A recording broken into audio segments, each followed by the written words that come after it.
बहुत समय पहले की बात है।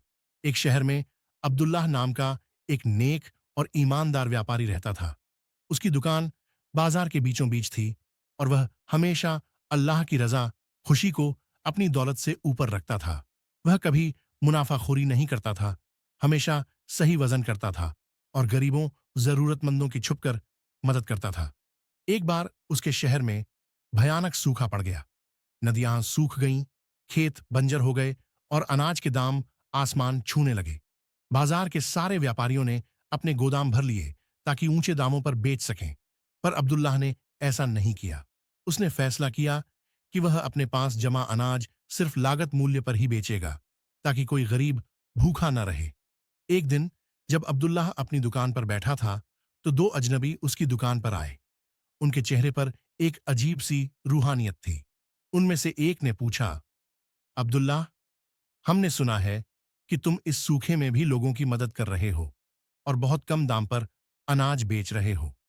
क्या तुम अपनी मेहनत और मुनाफे की परवाह नहीं करते? अब्दुल्लाह ने विनम्रता से जवाब दिया, मेरा असली मुनाफा अल्लाह के पास है।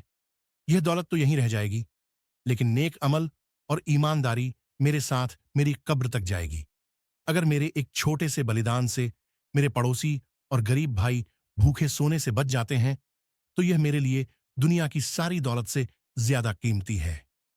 यह सुनकर दोनों अजनबी मुस्कुराए। उनमें से एक ने कहा, तुम धन्य हो अब्दुल्लाह, हम इंसान नहीं, बल्कि अल्लाह के भेजे हुए फरिश्ते हैं। हमें तुम्हारे नेक इरादों को देखने और तुम्हारी ईमान की परीक्षा लेने के लिए भेजा गया था। यह कहकर उन्होंने अब्दुल्लाह को दुआएं दी और कहा कि अल्लाह उसके रिस्क, रोजी और उसके ईमान में बरकत देगा। कुछ ही दिनों बाद अल्लाह की रहमत से उस शहर में घनघोर बारिश हुई। सूखा खत्म हुआ, खेत फिर से हरे भरे हो गए और बाजार में खुशहाली लौट आई। अब्दुल्लाह की ईमानदारी और नेक नियति की वजह से अल्लाह ने उसे न केवल दुनियावी दौलत से नवाजा, बल्कि लोगों के दिलों में भी इज्जत बख्शी।